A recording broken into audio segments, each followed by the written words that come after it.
48 કલાકમાં વરસાદનો બીજો રાઉન્ડ 20 ઇંચ સુધી પડી શકે વરસાદ, અંબાલાલ પટેલની આગાહી। ગુજરાતમાં મેઘરાજાની બીજી ઇનિંગ્સ વધુ આક્રમક બની રહી છે। હવામાન નિષ્ણાંત અંબાલાલ પટેલે આગામી દિવસોમાં રાજ્યના અનેક વિસ્તારોમાં ભારેથી ભારે વરસાદની આગાહી કરી છે। કેટલાક વિસ્તારોમાં તો 20 ઇંચ સુધી વરસાદ અને પૂર જેવી સ્થિતિ સર્જાવાની પણ શક્યતા વ્યક્ત કરવામાં આવી છે। કેટલાક ભાગોમાં ભારેથી અતિ ભારે વરસાદ થવાની શક્યતા રહેશે। કોઈ ભાગમાં 4 ઇંચ 5 ઇંચ તો ક્યાંક 8 ઇંચ 10 ઇંચ અને તેથી વધુ વરસાદ થવાની શક્યતા રહેશે। કુલ એક્યુમ્યુલેટેડ તો કોઈ ભાગમાં 20 ઇંચ સુધી પણ પહોંચી જવાની શક્યતા રહે। હવામાન નિષ્ણાંત અંબાલાલ પટેલના જણાવ્યા મુજબ આગામી 48 કલાક બાદ રાજ્યમાં વરસાદનો બીજો રાઉન્ડ શરૂ થઈ શકે છે। બંગાળના ઉપસાગરમાં સર્જાઈ રહેલી મજબૂત સિસ્ટમના કારણે 30 અને 31 જુલાઈએ દક્ષિણ ગુજરાત અને સૌરાષ્ટ્રની અંદર ભારેથી ભારે વરસાદની શક્યતા છે। મધ્ય ગુજરાતમાં પણ મેઘરાજા ધમાલ કરી શકે છે। વડોદરા, આણંદ, નડિયાદ, પંચમહાલ, કપડવંજ, દાહોદ, છોટાઉદેપુર, મહીસાગર અને ભરૂચ સહિતના વિસ્તારોમાં કેટલાક સ્થળોએ 4 થી 20 ઇંચ સુધી વરસાદ પડી શકે તેવી આગાહી કરવામાં આવી છે। આ ઉપરાંત અમદાવાદ, ગાંધીનગર, મહેસાણા, કડી, કલોલ, પાટણ, સાણંદ અને માણસા સહિતના વિસ્તારોમાં ભારેથી ભારે વરસાદ પડી શકે છે। સતત સાબરકાંઠા અને અરવલ્લીના ભાગોમાં પણ મેઘરાજા જોરદાર બેટિંગ કરે તેવી સંભાવના છે। મધ્ય ગુજરાતના ભાગોમાં ભારે વરસાદ કે અતિ ભારે વરસાદ થવાની શક્યતા રહે। અમદાવાદ, ગાંધીનગરના ભાગોમાં પણ કેટલાક ભાગમાં ભારે વરસાદી ઝાપટા પડવાની શક્યતા રહે। અંબાલાલ પટેલે વધુમાં જણાવ્યું છે કે 6 થી 8 ઓગસ્ટ દરમિયાન બંગાળના ઉપસાગરમાં વધુ એક મજબૂત સિસ્ટમ બનવાની શક્યતા છે। જો આ સિસ્ટમનો માર્ગ ગુજરાત તરફ રહેશે તો રાજ્યમાં ફરી ભારે વરસાદ અને કેટલાક વિસ્તારોમાં પૂર જેવી સ્થિતિ સર્જાઈ શકે છે। ખાસ કરીને 14 ઓગસ્ટ સુધી દક્ષિણ ગુજરાતમાં ભારેથી ભારે વરસાદની સંભાવના વ્યક્ત કરવામાં આવી છે। જૂન 2026માં એક્ટિવ સબસ્ક્રાઇબર ઉમેરવામાં અગ્રેસર રહ્યું છે। જૂનના અંત સુધીમાં 503.58 મિલિયન સબસ્ક્રાઇબર સાથે જીઓ ભારતની સૌથી મોટી વાયરલેસ મોબાઈલ ઓપરેટર રહી છે, જે 39.3% બજાર હિસ્સો ધરાવે છે। આ મહિના દરમિયાન જીઓએ 2.15 મિલિયન સબસ્ક્રાઇબર્સનો ઉમેરો કર્યો છે। ટેલિકોમ રેગ્યુલેટરી ઓથોરિટી ઓફ ઇન્ડિયાએ આ રિપોર્ટ જાહેર કર્યો છે। જીઓના 3.33 મિલિયન એક્ટિવ વાયરલેસ સબસ્ક્રાઇબર વધ્યા છે, જે કોઈપણ ટેલિકોમ ઓપરેટર કરતાં સર્વાધિક છે। એટલું જ નહીં, જીઓએ ભારતના સૌથી મોટા વાયરલેસ, એક્ટિવ અને વાયરલાઇન સબસ્ક્રાઇબર બેઝ જાળવી રાખ્યા છે। કંપની 9.11 મિલિયન સબસ્ક્રાઇબર સાથે 5G ફિક્સ્ડ વાયરલેસ એક્સેસમાં અગ્રેસર છે અને 5G UBR ફિક્સ્ડ વાયરલેસની એકમાત્ર સર્વિસ પ્રોવાઇડર છે। વાઘે વધાર્યો પોતાનો વિસ્તાર, દાહોદ બાદ છોટાઉદેપુર બન્યું વાઘનું બીજું ઘર। ગુજરાતીઓ અને પ્રકૃતિ પ્રેમીઓ માટે વાઘને લઈને ખૂબ જ ખુશીના સમાચાર સામે આવ્યા। રાજ્યમાં વાઘે પોતાનો વિસ્તાર વધાર્યો છે। દાહોદ બાદ હવે છોટાઉદેપુર જિલ્લો વાઘનું બીજું ઘર બન્યો છે। છોટાઉદેપુર જિલ્લાના વિવિધ વન વિસ્તારોમાં વાઘ મુક્તપણે આટાફેરા કરતા કેમેરામાં કેદ થયા। આ સાથે જ રાજ્યની 2 સરહદી જિલ્લાઓ છોટાઉદેપુર અને દાહોદની હદમાં વાઘની સક્રિય હાજરી હોવાની સત્તાવાર પુષ્ટિ થઈ છે। વન વિભાગના દાવા અનુસાર છેલ્લા 17 મહિનાથી આ વિસ્તારમાં વાઘની અવરજવર સતત જોવા મળી રહી છે। દાહોદથી લઈને છોટાઉદેપુર વચ્ચેના લગભગ 120 કિલોમીટરના વિશાળ વન વિસ્તારમાં એક નર વાઘ સતત પરિભ્રમણ કરી રહ્યો છે। છોટાઉદેપુરના જોજ, રતનમહાલ, કેવડી અને કુંડલ સહિતના વિસ્તારોમાં વાઘે પોતાની હાજરી નોંધાવી છે। નોંધનીય છે કે 22 એપ્રિલ 2025ના રોજ રતનમહાલના જંગલ વિસ્તારમાં આ વાઘ સૌ પ્રથમવાર દેખાયો હતો। હાલ ચોમાસાની ઋતુમાં ગીચ જંગલોમાં મેન્યુઅલ મોનિટરિંગ કરવું ખૂબ જ કઠિન છે, છતાં વન વિભાગ દ્વારા કેમેરા ટ્રેપિંગ ટેકનોલોજીની મદદથી વાઘની ગતિવિધિઓ પર 24 કલાક સતત નજર રાખવામાં આવી રહી છે।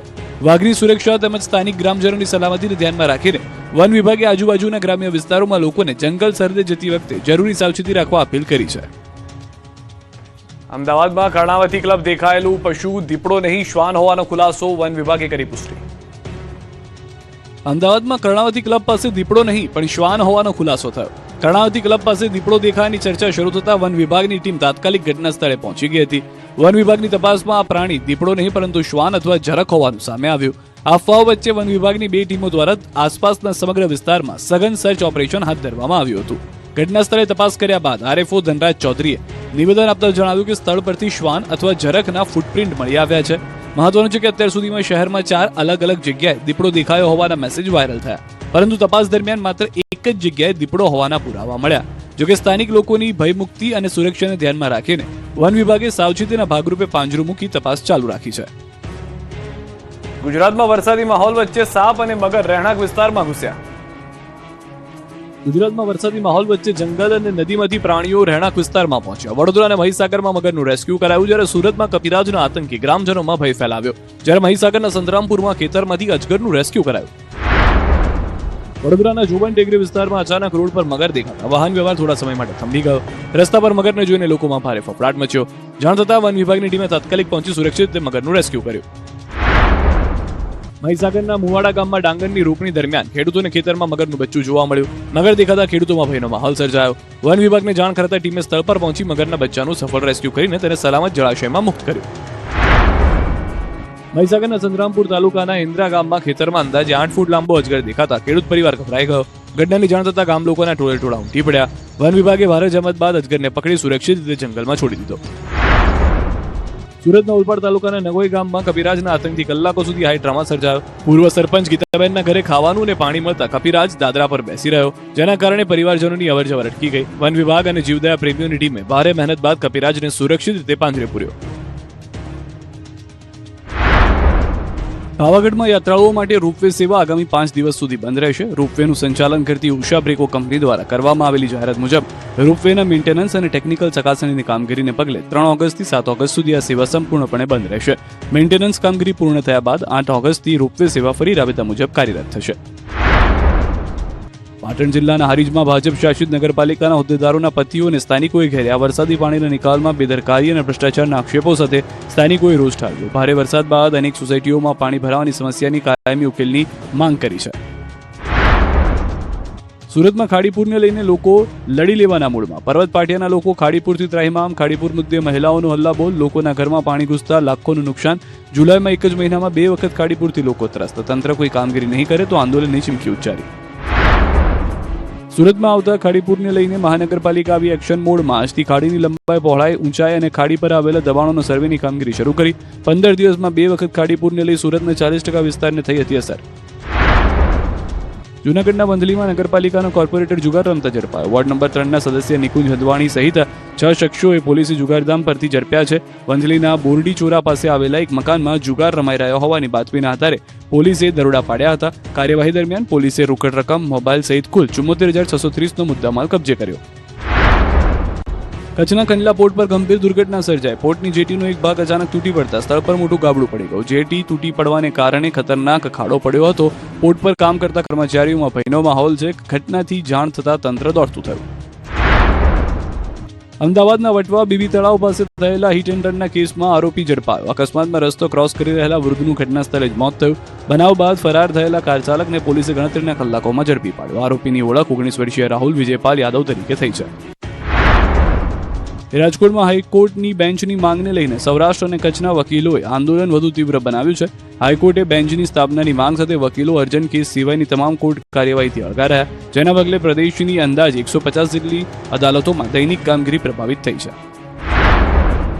બનાસકાંઠામાં પાલનપુરની ખરોડિયા ચોકડી નજીક એસટી બસ અને રિક્ષા વચ્ચે અકસ્માત. દુર્ઘટનામાં રિક્ષામાં સવાર 3 લોકોના મોત, 2 લોકો ઇજાગ્રસ્તોને સારવાર માટે ખસેડાયા. પોલીસે હાથ ધરી વધુ તપાસ. વલસાડના ઉમરગામના બોરલાઈ ગામમાં તંત્રની બેદરકારી સામે આવી છે. પૂર દરમિયાન એક તબેલામાં 50થી વધુ પશુના મોત થયા, પરંતુ પાણી ઓસર્યા બાદ પણ પશુઓના મૃતદેહો તબેલામાં પડી રહ્યા છે, જેના કારણે અસહ્ય દુર્ગંધ ફેલાઈ છે. સ્થાનિકોની રજૂઆત છતાં યોગ્ય નિકાલ ન થતા રોગચાળો ફાટી નીકળવાની ભીતિ વ્યક્ત કરવામાં આવી છે. ભરૂચના અંકલેશ્વરમાં ડમ્પિંગ સાઇટ નજીક રહેતા લોકોમાં રોષ. દુર્ગંધથી જીવન બન્યું નરકાગાર. कचरा पेटी हमारी मांग है कि हमको ये कचरा पेटी हटानी है. आगाड़ी रजूआत बहु वार करी છે. આ લોકો કશું સાંભળતા નથી. આ લોકો કોઈ એક્શન લેતા નથી. અંકલેશ્વર શહેરની ડમ્પિંગ સાઇટ નજીક આવેલા રહેણાંક વિસ્તારોના રહીશોએ ઉગ્ર વિરોધ પ્રદર્શન કર્યું. સ્થાનિકોનો આરોપ છે કે ચોમાસાની ઋતુ દરમિયાન ડમ્પિંગ સાઇટમાંથી ફેલાતી અસહ્ય દુર્ગંધને કારણે લોકોને જીવવું મુશ્કેલ બની ગયું. અનેક વખત રજૂઆત કરવા છતાં કોઈ કાયમી ઉકેલ ન આવતા સ્થાનિકોએ તંત્ર સામે રોષ વ્યક્ત કર્યો. રહેવાસીઓએ જણાવ્યું કે ડમ્પિંગ સાઇટનું યોગ્ય વૈજ્ઞાનિક સંચાલન થતું નથી. કચરાનું સમયસર પ્રોસેસિંગ અને નિકાલ ન થતા ચોમાસામાં સ્થિતિ વધુ ગંભીર બને છે. સ્થાનિકોએ પાલિકા અને સંબંધિત તંત્રને અનેક વખત લેખિત તેમજ મૌખિક રજૂઆત કરી હોવા છતાં સમસ્યાનો કાયમી ઉકેલ આવ્યો નથી. વિરોધ પ્રદર્શન દરમિયાન લોકોએ તંત્રને તાત્કાલિક ડમ્પિંગ સાઇટની દુર્ગંધ પર નિયંત્રણ લાવવા, કચરાના યોગ્ય નિકાલની વ્યવસ્થા કરવા તેમજ આસપાસના રહેણાંક વિસ્તારના લોકોના આરોગ્યને ધ્યાનમાં રાખી જરૂરી પગલાં ભરવાની માંગ કરી હતી. રાજકોટ જંગલેશ્વર ડિમોલિશન વિવાદે ફરી જોર પકડ્યું. તપાસમાં પણ બેદરકારીના આરોપ. 1 મહિનામાં બદલાયા 2 અધ્યક્ષ. રાજકોટ મહાનગરપાલિકામાં જંગલેશ્વર ડિમોલિશન ખર્ચ વિવાદ ફરી એક વખત જોર પકડી ચૂક્યો છે. કૌભાંડ અને બેદરકારીના આક્ષેપ વચ્ચે હવે તપાસના નામે પણ નાટક ચાલી રહ્યા હોવાના આરોપ લાગી રહ્યા છે, કેમ કે 1 મહિનામાં અત્યાર સુધી 2 અધ્યક્ષ બદલાઈ ચૂક્યા છે. ઉપરાંત તપાસ સમિતિમાં લોચા વચ્ચે મનપાની લેખિત રજૂઆત અને વાસ્તવિકતામાં પણ વિરોધાભાસ છે. જનરલ બોર્ડમાં કોંગ્રેસના કોર્પોરેટર દીપ્તિ સોલંકીના પ્રશ્નોનો જવાબ આપતા મનપાએ દાવો કર્યો કે પાણીના રૂપિયા ચૂકવવામાં આવ્યા નથી, પરંતુ બીજી તરફ પાણીની બોટલો સપ્લાય કરનાર ઉમિયાજી મંડપ સર્વિસના સંચાલકે કબૂલાત કરી છે કે મનપાએ રેટ કોન્ટ્રાક્ટર આધારે તેમને બિલની રકમ ચૂકવી દીધી છે. ત્યારે સવાલ એ ઉભો થયો છે કે આખરે સાચું કોણ?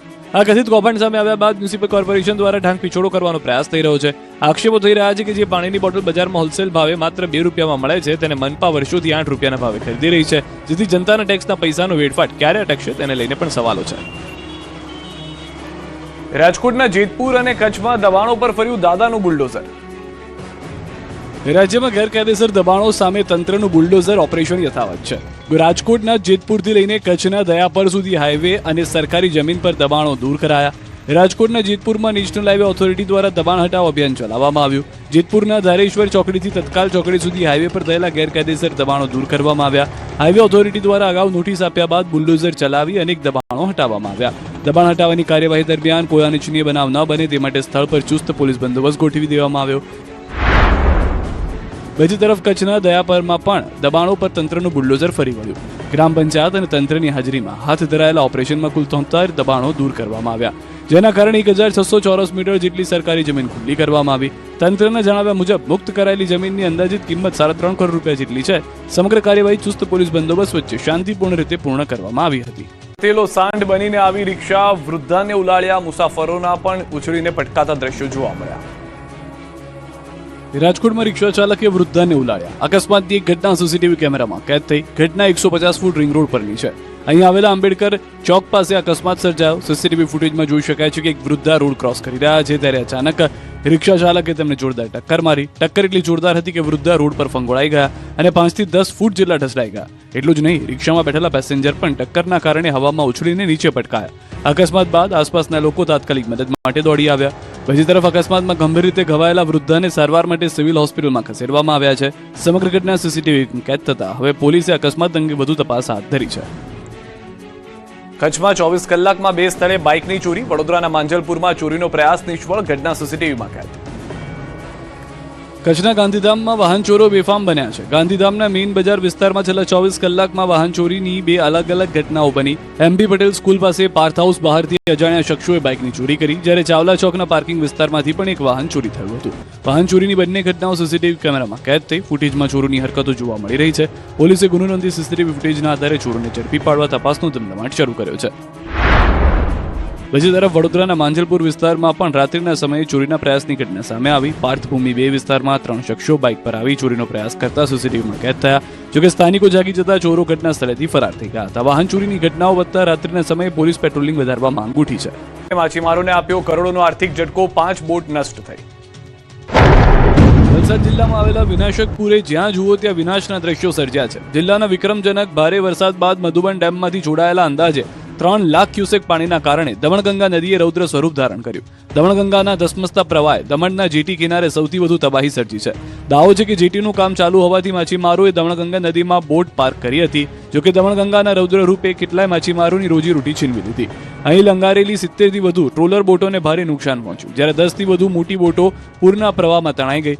એક મોટી ટ્રોલર બોટની કિંમત અંદાજે 80 થી 90 લાખ રૂપિયા સુધીની હોય છે અને તેના પર 10 થી વધુ માછીમાર પરિવારોની રોજીરોટી નિર્ભર કરતી હોય છે. બોટના નાશ સાથે અનેક પરિવારોનું આર્થિક જીવન પણ ખોરવાઈ ગયું. હાલ માછીમાર સમાજમાં ભારે આર્થિક સંકટનો સામનો છે. માછીમારોએ દમણ પ્રશાસનને તાત્કાલિક નુકસાનીનો સર્વે કરીને યોગ્ય વળતર અને આર્થિક સહાય આપવા માંગ કરી, જેથી તેઓ ફરીથી પોતાના વ્યવસાય સાથે જોડાઈ શકે. બોપલમાં આકાશી આફતે લોકોને રડાવ્યા. હજુ જીવન પાટા પર ચડતા લાગશે વાર. 24-25 જુલાઈએ પડેલો વરસાદ નુકસાનીનું નિશાન છોડીને ગયો છે. આકાશી આફતે બોપલની ભગવતી કૃપા સોસાયટીના લોકોને રીતસરના રડાવ્યા છે. આક્રોશ અને લાચારી વચ્ચે સૌથી મોટો ફટકો પેટના ખાડા પર પડ્યો છે. ઘરમાં રાખેલું અનાજ પાણીમાં ગરકાવ થઈ ગયું. સ્થિતિ એટલી ગંભીર છે કે આ પરિવારો પાસે હવે એક ટંક જમવા માટેનો પણ દાણો બચ્યો નથી. મહિલાઓએ જેટલું અનાજ બચે તેટલું બચાવવાનો મરણીયો પ્રયાસ કરી રહી છે. ભગવતી કૃપા સોસાયટીના લોકોના આંસુઓ હવે સરકારી મદદ અને કોઈના સથવારાની રાહ જોઈ રહ્યા છે. 3 દિવસ સુધી મેં બહાર પેડલ હાથ લારીમાં બેઠા અમે બેસી રહ્યા 2 માણસ અને ચા પાણી નાસ્તો કર્યો બહાર. એટલું કર્યું છે અમે. બહુ તકલીફ પડી ગઈ. આખા વર્ષનું અનાજ પલળી ગયું. બધું આખા વર્ષનું અનાજ પડી ગયું. કંઈ જ નહીં થઈ રહ્યું. અત્યારે દુકાને છે મેં એટલી 5-6 ચોખા લાવીને અને મેં ખાવા બનાવી, ખીચડી બનાવી. ત્યારે બોપલમાં જાણે લોકોના સપના પાણીમાં વહી ગયા છે. ભગવતી સોસાયટીના 42 મકાનોમાં ઘૂસેલા પાણીએ બધું બરબાદ કર્યું. પલળી ગયેલા સોફા, બંધ થઈ ગયેલી ઇલેક્ટ્રિક વસ્તુઓ તેમને વધુ તકલીફ આપી રહી છે. जितने कमाए उससे ज़्यादा हमें नुकसान हुआ है. हर साल कमाते हैं उसमें से थोड़ा थोड़ा बचत में हम क्या क्या खरीद के रखते हैं वो सब नुकसान में चले गया. छोटे बच्चे तो बिल्कुल अभी स्कूल जाने के लिए डर रहे हैं. 5 साल की बच्ची है और स्कूल जाने के लिए वो बोल रहे हैं और फ्लड आएगा. અમદાવાદના વેપારીઓ સહાય મુદ્દે દુવિધામાં. નાના વેપારી પાસે જીએસટી નંબર ન હોવાથી ઠાલવ્યો રોષ. અમદાવાદમાં તાજેતરમાં પડેલા ધોધમાર વરસાદથી અનેક વેપારીઓને ભારે આર્થિક ફટકો પડ્યો છે. સરકારે સહાયની જાહેરાત તો કરી છે, પરંતુ વેપારીઓનો આક્ષેપ છે કે જાહેરાત કરતાં વધુ જરૂરી સ્પષ્ટતા અને ઝડપી કાર્યવાહી છે. અમદાવાદના ડ્રાઇવિંગ રોડ પર આવેલા ઇન્દ્રપ્રસ્થ ટાવરની ગ્રાઉન્ડ ફ્લોરની અનેક દુકાનોમાં વરસાદી પાણી ઘૂસી જતા લાખો રૂપિયાનું નુકસાન થયું છે. સરકારે અસરગ્રસ્ત વેપારીઓને સહાય આપવાની જાહેરાત કરી, પરંતુ નુકસાનના સર્વે અંગે હજુ સુધી કોઈ સ્પષ્ટ માહિતી આપવામાં આવી નથી. વેપારીઓનું કહેવું છે કે સહાયની જાહેરાત આવકારદાયક છે, પરંતુ વાસ્તવિક નુકસાનની સરખામણીએ સહાયની રકમ ખૂબ ઓછી છે. સાથે જ સરકાર દ્વારા જીએસટીના આધારે સહાયની વાત કરવામાં આવી છે, જ્યારે અનેક નાના વેપારીઓ પાસે જીએસટી નંબર જ નથી. વેપારીઓ કહ્યું કે માત્ર જાહેરાત નહીં, પરંતુ પારદર્શક સર્વે અને સમયસર સહાયની વેપારીઓને અપેક્ષા છે. એટલે સરકારને વિનંતી છે કે આ વસ્તુ ગ્રાઉન્ડ લેવલ ઉપર કેટલી પોસિબલ થાય છે એ તમે જુઓ. અમારી શ્રીનાથજી સ્ટેશનરી નામથી દુકાન છે. લગભગ આશરે 8 થી 10 લાખનું નુકસાન છે. અમારા જીએસટી તો હોય નહીં. જીએસટી સરકાર કે 3 વર્ષના જીએસટી ના બતાવો. અમારે તો જીએસટી ટર્નઓવરમાં આવતો જ નથી. અમદાવાદના મેયરનું પૂર પીડિતોને આશ્વાસન. સુરતની જેમ જ મળશે સહાય. ટેક્સમાં પણ રાહત આપવાના આપ્યા સંકેત. ભારે વરસાદથી અસરગ્રસ્ત અમદાવાદવાસીઓને રાહત મળશે. રાજ્ય સરકારની જાહેરાત બાદ હવે અમદાવાદ મહાનગરપાલિકા પણ સહાય પેકેજને લઈને સક્રિય બની છે. મેયરે આર્થિક સહાયને લઈને ટેક્સમાં રાહત સુધીના મહત્વના સંકેતો આપ્યા છે. અમદાવાદના મેયરે જણાવ્યું છે કે વરસાદી પાણી ભરાવાથી થયેલા નુકસાન અંગે અસરગ્રસ્તોને સહાય આપવા માટે સર્વેની કામગીરી શરૂ કરી દેવામાં આવી છે. સુરતની તર્જ પર અમદાવાદમાં પણ આર્થિક સહાયની જાહેરાત કરવામાં આવશે. લારી, રેકડી ધારકો, નાની અને મોટી કેબિન ધરાવતા વેપારીઓને ઉચ્ચક રોકડ સહાય આપવામાં આવશે. ઉપરાંત છેલ્લા ત્રિમાસિકનું જીએસટી રિટર્ન ભરનાર અસરગ્રસ્ત દુકાનદારોને 1 લાખ રૂપિયા સુધીની ઉચ્ચક રોકડ સહાય આપવામાં આવશે. સાથે જ આવા વેપારીઓ માટે વ્યાજ સહાયની યોજનાનો પણ લાભ મળશે અને પેકેજના ઠરાવ બાદ 6 મહિનાની અંદર જ અરજી કરી શકાશે. મેયરે અમદાવાદવાસીઓને ટેક્સમાં રાહત આપવાની વિચારણા પણ ચાલી રહી હોવાનું જણાવ્યું છે. આ તમામ મુદ્દાઓ પર આવતીકાલે મળનારી સ્ટેન્ડિંગ કમિટીની બેઠકમાં અંતિમ નિર્ણય લેવામાં આવશે. ધારી ગલ્લાથી લઈ દરેક પેટર્ન ઉપર જે સુરતની અંદર જાહેરાત કરવામાં આવી છે એ જ જાહેરાત અનુસંધાને રાજ્ય સરકારે ગઈકાલથી તલાટીઓ દ્વારા અને બીજી એજન્સીઓ દ્વારા સર્વે કરવામાં આવી રહ્યો છે. અમદાવાદ મહાનગરપાલિકાની સામાન્ય સભા તોફાની બની. વિપક્ષે મેયરના રાજીનામાની કરી માંગ. અમદાવાદ મ્યુનિસિપલ કોર્પોરેશનની સામાન્ય સભામાં શહેરમાં વરસાદ બાદ સર્જાયેલી પાણી ભરાવાની સ્થિતિ મુખ્ય મુદ્દો બની.